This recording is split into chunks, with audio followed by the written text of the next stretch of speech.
with a driven devotion, have fought many battles across the ocean, to return home to fight their own emotions. We were on our way to the Persian Gulf.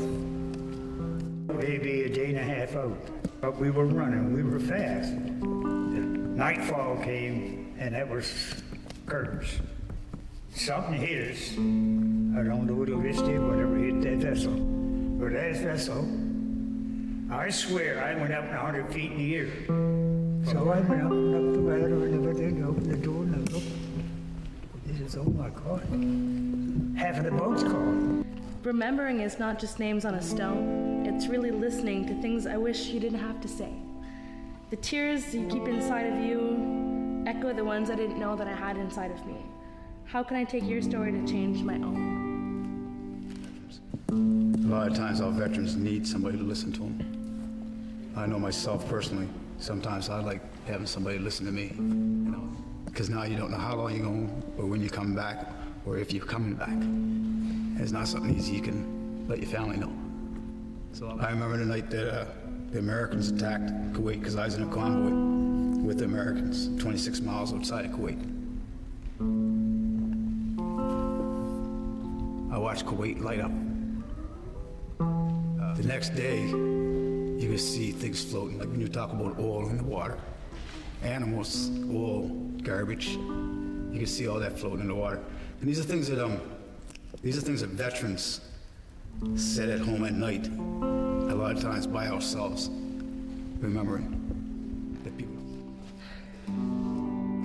The mind and the memory will scar just as the flesh does. And survivors are who we call the lucky ones. We have the 11th day of November, while they have a lifetime to remember. We hear stories of destruction, corruption, and efforts to save our humanity, then find ourselves lost in this insanity. Have we forgotten that we are all simply children trying to grow? What you don't know about war are stories. Scars that linger and battles that continue to be fought within. So please, listen. I'm not just a chief petty officer in the Navy. I'm also a mother and a wife and a grandmother. And when I think about the things that have happened and what we've gone through, my mind automatically goes towards my children and my grandchildren, because this world is a scary place. As with Blaine, I've seen things that I hope the young people and my children and my grandchildren never have to see again. Because of the children that were there and the people what were left with their families, and the women that were raped, the children that were killed. People being killed just because they didn't look like someone else. It was very, very hard to do that. But you have a job to do, and you go and do the best that you can.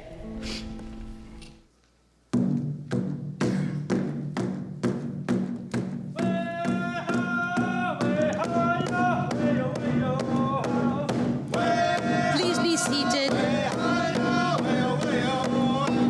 Let's welcome the grand entry. Head veterans Debbie Eisen, Ojibwe Batwena First Nation, 36 years of service. Elder Doug Knockwood, Mi'kmaq from Indian Brook First Nation, Nova Scotia. Spirit pipe carrier Nick Ward. Head male dancer Dion Bernard. Head female dancer Kendra Bernard. Youth from across PEI and Nova Scotia are carrying photos of those veterans from World War I, World War II, the Korean War, the war in Afghanistan to present, who proudly serve this country, Turtle Island, known to most of you as Canada. Members of Canadian Forces, members of RCMP, Our young people in Army cadets, Sea Cadets, Air Cadets, ready to carry on the legacy of freedom that our veterans fought and died for. Ladies and gentlemen, our grand entry.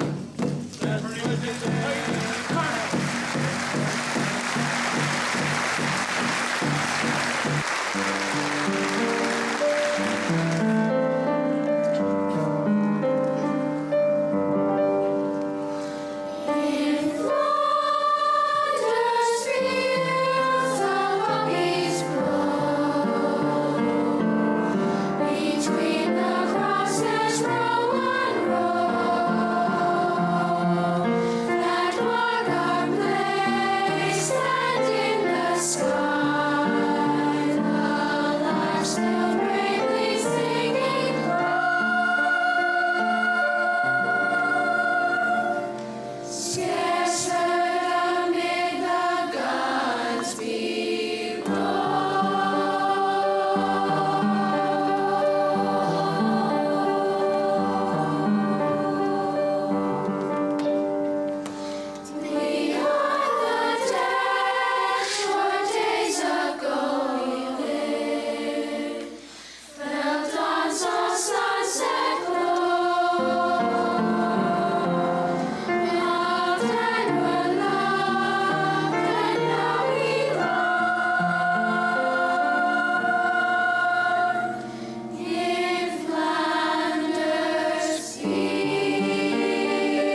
This poem is for unsung heroes.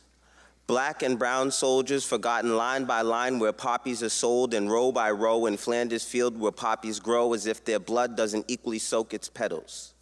This is for those unsung heroes of the No. 2 Construction Battalion, those brave young men who cross states and provinces to enlist in an army whose first rule of recruitment is that all men must be white, to die for a country that still doesn't believe they exist. This is for those unsung heroes, those black Scotians, those brothers who traveled to Pictou and Truro to serve in segregated non-combative units. This is for those unsung heroes who were denied their right to fight for a country that denied them their human rights daily. This is for those unsung heroes refused passage on boats carrying white soldiers off to war, those 600 black volunteers who survived sub-infested waters and arrived on shore to once again be a source of free labor.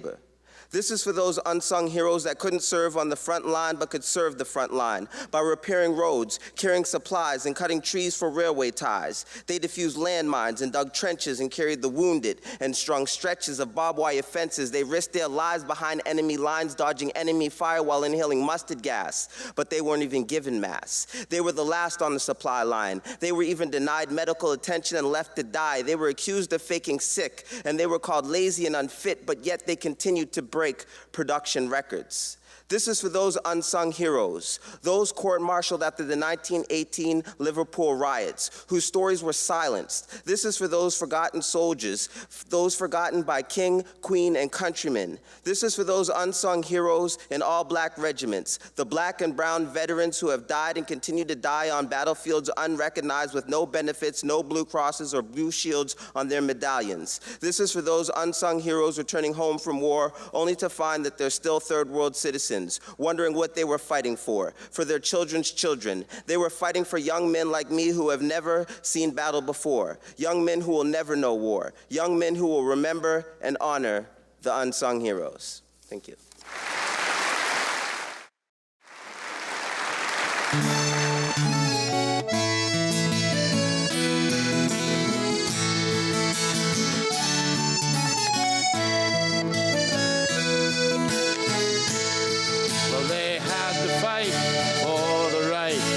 Serve king and country. They had to fight for the right to serve king and country. An emotional and majestic time, the war to end our wars, seeking glory and adventure, wearing the king's uniform. Men and their boys signed up, it was the thing to do. At the recruiting centers, all black men were refused. Well, they had to fight for the right to serve king and country. They had to fight for the right to serve king and country. The No. 2 Construction Battalion was formed, the first black Canadian expeditionary force. From there to the training camps, then off to the Great War. They had to fight for the right to serve king and country. They had to fight for the right to serve king and country. While the men were not allowed to fight the worst of jobs to do, every day a living hell, their work was brave and true. The No. 2 Construction Battalion was formed, the first black Canadian expeditionary force. Well, they had to fight for the right to serve king and country. They had to fight for the right to serve king and country.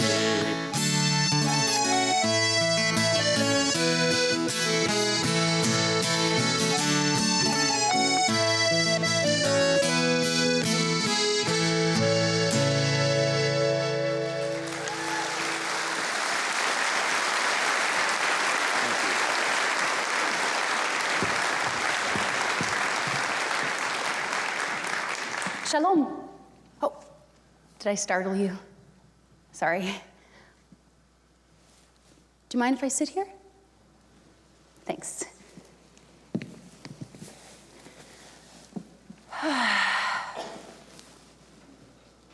Chilly evening for June. I'm sorry, have we ever met? I find it hard to believe that we've been on the same ship and we've never met. My name is Malka, Queen in Hebrew. Can I tell you a secret?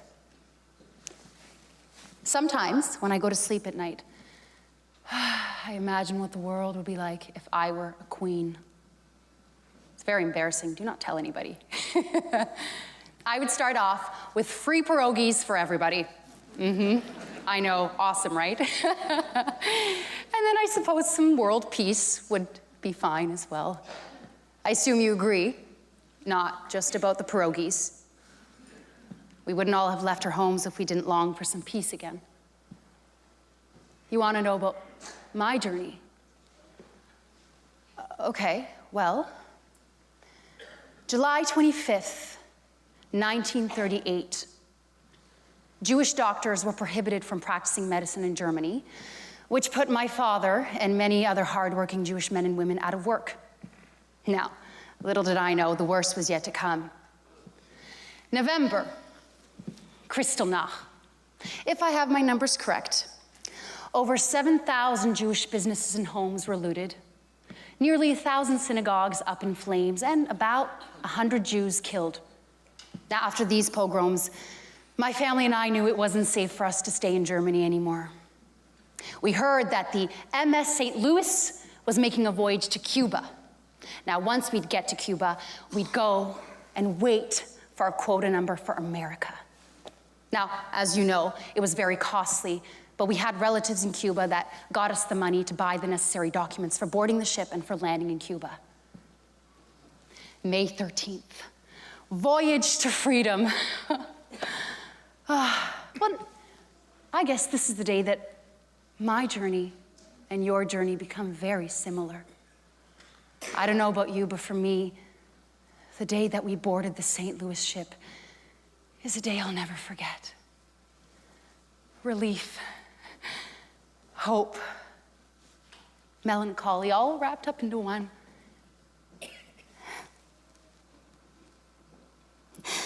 It's a day I'll never, ever forget. Don't you just wish we could stay on the ship forever? I mean, do you remember the first day we got on the ship? The swimming pools, the movies, the tennis courts. It was all too good to be true. And then Captain Gustav Schroeder, he'd ordered all the crew members on the ship to treat the Jewish passengers with respect. Now, if they were all like Captain Schroeder, we wouldn't have left our homes in the first place. Now, some of the crew members aren't so willing to cooperate with the captain's orders.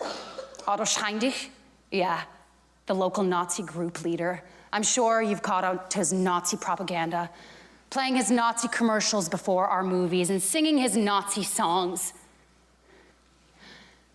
And then that picture of Hitler in our social halls, just dominating those walls. And then you and I, we come up here on the ship for a moment of fresh air, a moment of peace. And the Nazi flag flies high, always reminding us that we are nothing. Ani mamin be'una shlema bevi'at ha'mashiach v'yafal pi she'it mameya im kol ze akakel yo b'hol yom she'ava ani mamin ani mamin. This song gives me hope. Hope that's more precious than any jewel. Hope that can be the deciding factor whether or not you make it through a day. May 27th, we arrive in Havana, Cuba, but Instead of getting off the ship, we stay on the ship. In fact, we stay on the ship for days and days and days. We had what we thought were the right documents, landing certificates and transit visas. What we didn't know was that just 1 week before we sailed, the Cuban president, Bru, had issued a decree that invalidated all of our documents. Now to enter, we would need, what was it? Right, written authorization from the Secretaries of State and Labor and a posting of a $500 bond. $500? Where would we ever get that kind of money? Attempts were made to get the president to change his mind, but he didn't. And we didn't get to Cuba or Latin America or America. Can I tell you another secret? I saw him. Max Lowe, the man who slit his wrists and jumped off the ship. I could see him swimming in the water, desperately trying to rip out his own veins. Suicide patrols were in full effect as we made our next attempt to freedom. Canada. Before we even reached Halifax, Nova Scotia, Canada refused us too. Not only does Hitler not want us, the rest of the world doesn't want us. Where was I? June 6th. With no other options, we head back to Germany. And today, it is June 14th. There is some good news in all of this, though. Today, we found out that 4 other European countries will take us in: Belgium, Holland, Great Britain, and France. Should mean we're off the ship in 2 days or so, which is great news, right? Can I tell you one last secret?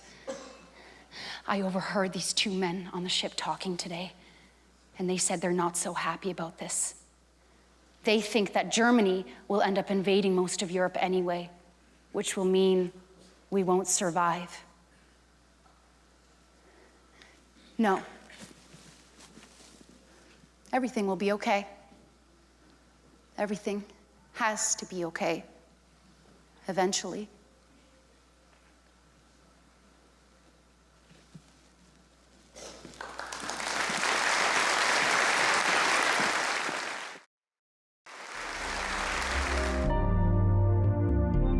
You never knew when you were going to be attacked from the air, from the surface, or under the surface.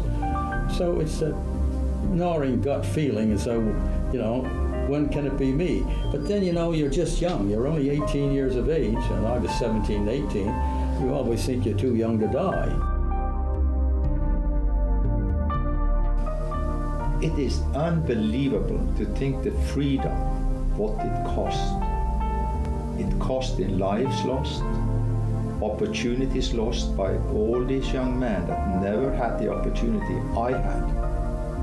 And it is therefore I feel very, very strongly about the fact that we must give something back to make a veteran proud of how we build a country. And I used to keep an eye at the porthole and see these ships that were sunk. And I counted 14 of those ships that were laying on the bottom.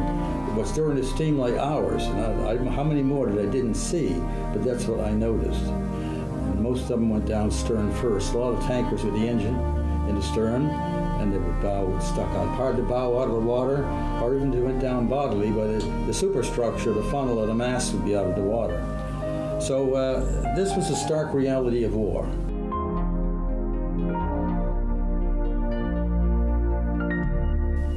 I was too scared to be scared.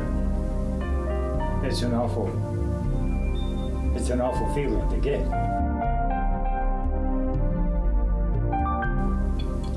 When they hit, I know that boat went up, I say 100 feet in the air. It didn't, but the whole superstructure just lifted out of the water, and we're 30-odd feet below water. I come up the ladder, and they're doing along the deck. I says, oh my, where the hell where's the ship go? From midship forward, that was gone. That whole section, just like you took a knife and they cut it off.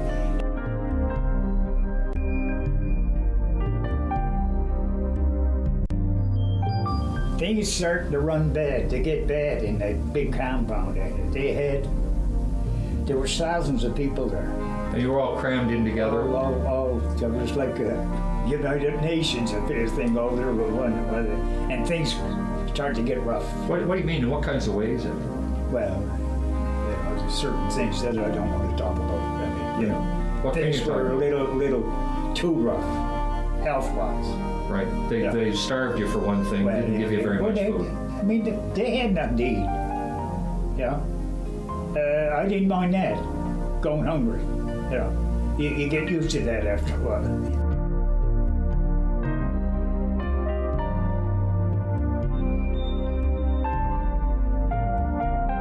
And a lot of people want to intentionally forget it because it was so harrowing. Because like I tell the kids, if you don't remember anything what I told you today, as long as you remember these 3 or 4 little words, war is hell.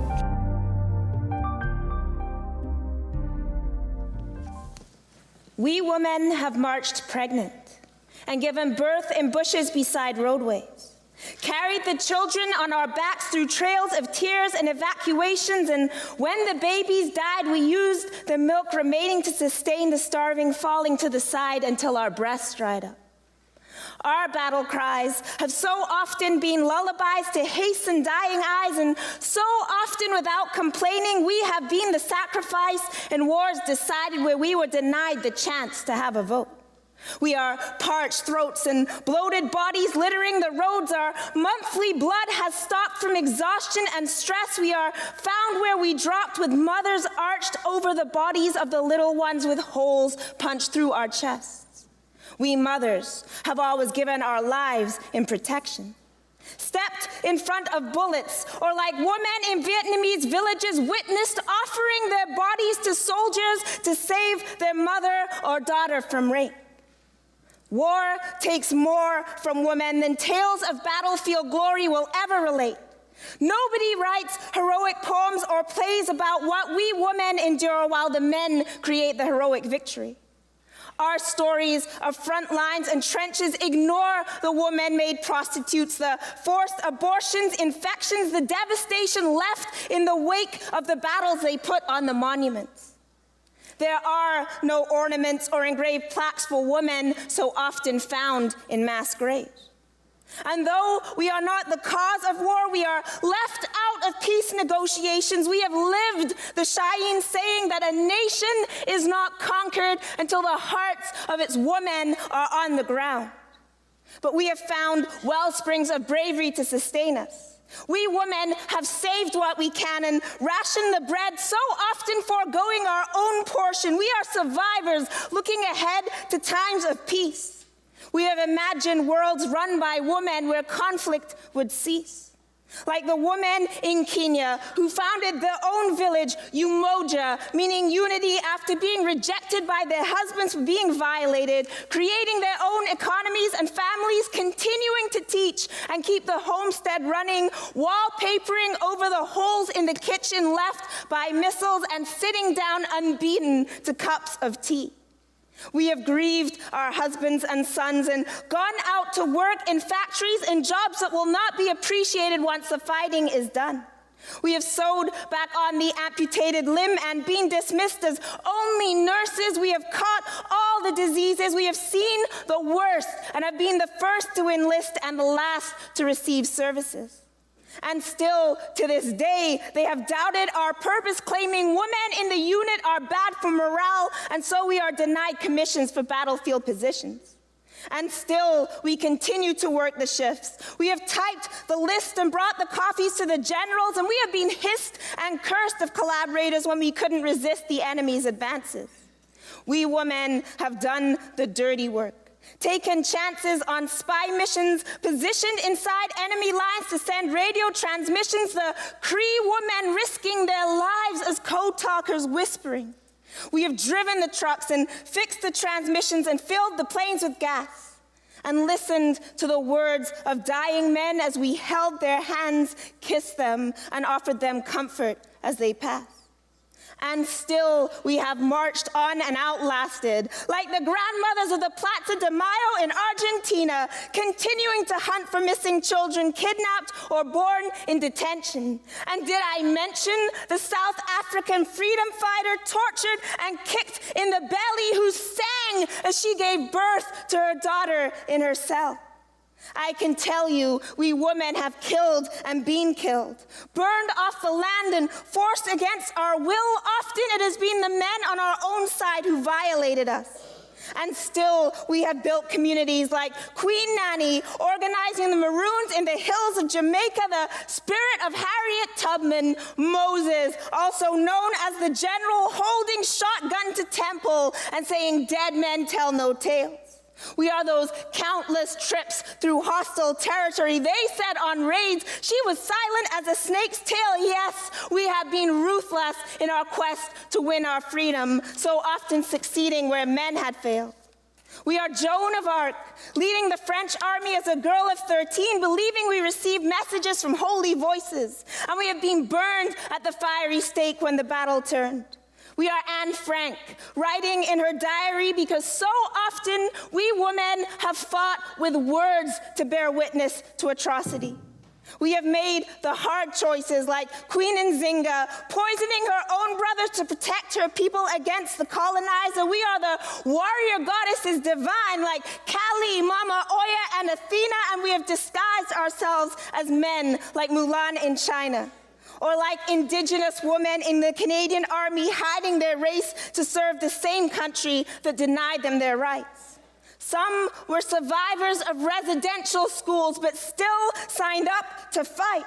Women like Mary Grey Eyes, wearing her ancestry with pride. We are women whose history has been silenced. We are the invisible but defiant. We are the peacemakers who have learned the art of compromise, and the queens who led the uprisings in chariots as swift as the wind rising, guiding our people in wise counsels from roundhouses and mountaintops, even cut off our breasts like Amazons to better direct our aim. We have carried our sword in the right hand and a baby in the left. Or did you forget that we women have always been known as the stronger sex? And through the effects of war, we women have endured, restoring order, righting wrongs, and bringing a brighter future by singing new songs. Thank you.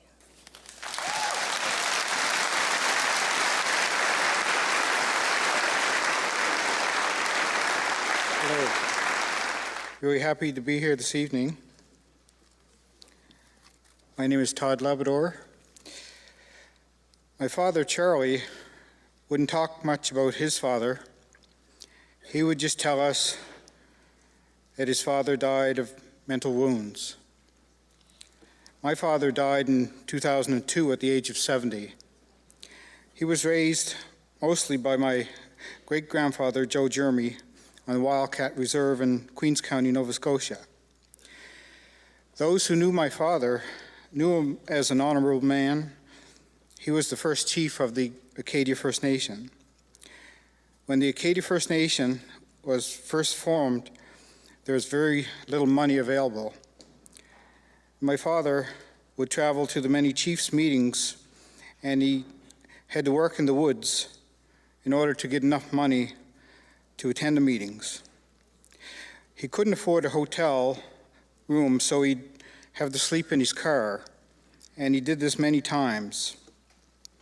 And after he died, I did some research to find out more about his father, my grandfather.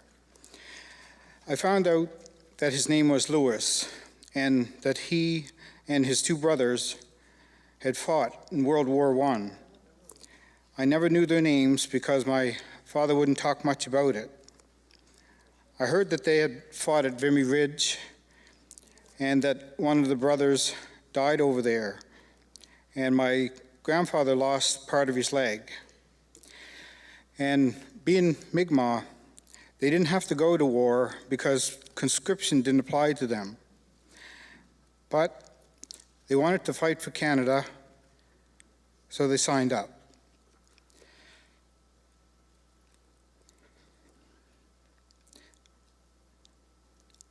My grandfather was underage, so they had to lie about his age so he could go with his brothers. I also heard that they were told that if they went to war for Canada, that things would be good when they get back home. So in 2005, I had the opportunity to go to France to build a birch bark canoe. And while I was there, I told them the story of my grandfather and his two brothers. And one brother was killed somewhere around Vimy Ridge. And no one in our family had ever had the opportunity to visit the grave. So my friend Michael Roux, who lived in France, took me to Vimy Ridge, and we wanted to look for the grave of my grandfather's brother. But we didn't have much information to go on, only the last name Labrador. Eventually, we found his grave just over the border in Belgium. It read, Private C. Labrador, 25th Battalion, Canadian Infantry. And he died July 27, 1916, at the age of 20. And I found out that this man that was buried in Belgium, his name was Charles. And perhaps my father was named after him. I was told that after my grandfather died, he was buried, sorry about that, he was buried in the Catholic cemetery in Bridgewater, just up St. Philip Street.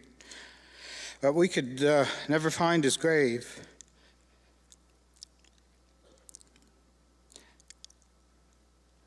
But I was told that when he was buried, because he had a wooden leg, they, and I'm not sure who they were, tried to take his leg off. But my grandmother, Beatrice, wouldn't let them, so she fought with them so that she made sure that they would leave his wooden leg on. I guess they wanted to give it to someone else, but I later find out that because he was a Mi'kmaq, they wouldn't let him be buried inside the Catholic cemetery fence. So a few years ago, after a friend did some research, we found that he was buried outside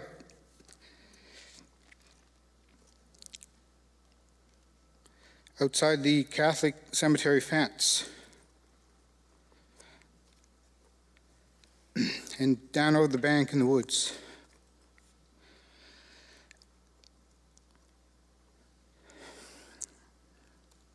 So we don't know which unmarked grave is his.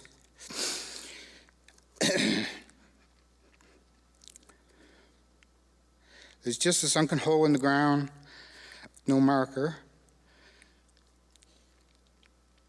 But there are several, maybe 20 to 30 sunken, unmarked graves there. So he was not the only Mi'kmaq buried outside the Catholic cemetery fence. I also found that when my grandfather came back from the war, because he had one leg missing, he couldn't work. So times are very difficult, and it was very difficult for him to provide for his family. And because he was an Indian, he wasn't welcome in town, and eventually he began to drink a lot, and to cover his pain, I suspect. And eventually he became an alcoholic. And he shot himself. And never gets easier, but I guess that's why my father told me that his father had died of mental wounds. Anyway, thank you.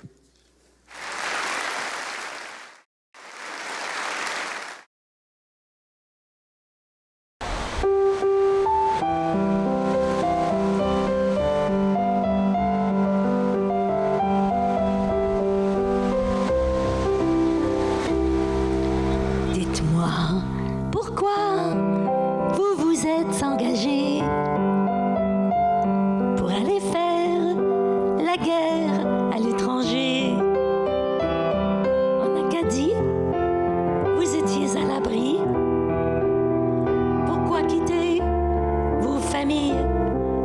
amis. J'avais 16 ans, mais j'en paraissais 18. J'ai fait mon âge pour partir au plus vite, sauver les gens et servir ma patrie. C'était plus important que ma propre vie.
In 1993, I was a lieutenant reservist. PI regiment is a reserve regiment.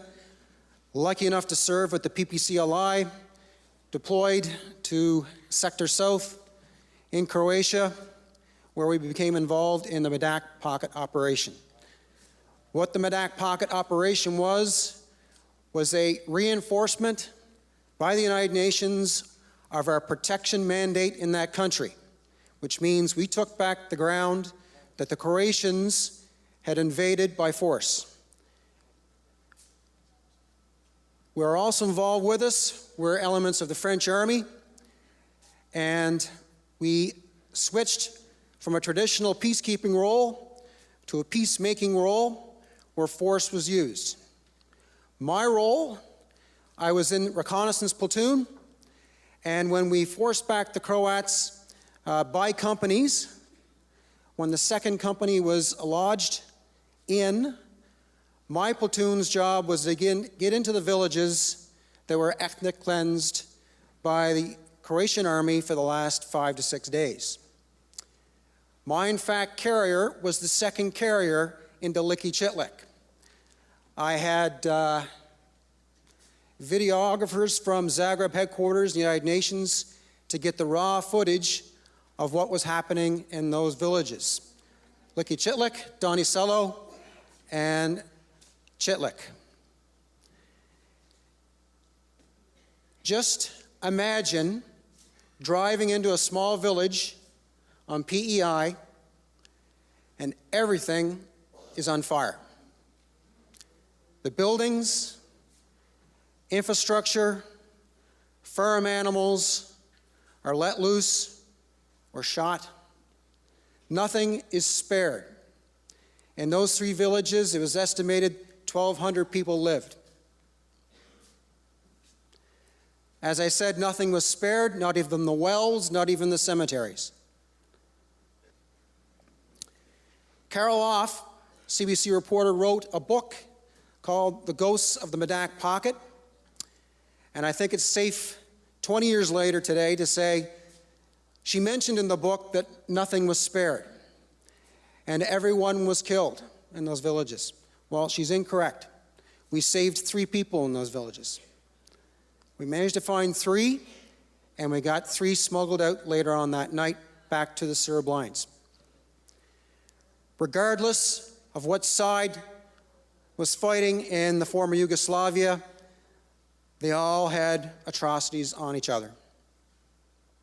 But the important thing about the operation was that the commander of the UNPAFOR forces, when he decided to use force to exercise the mandate of the United Nations, he used a Canadian unit, and it worked. And the Patricias did it. And I'm very proud to say I was with them when we did it.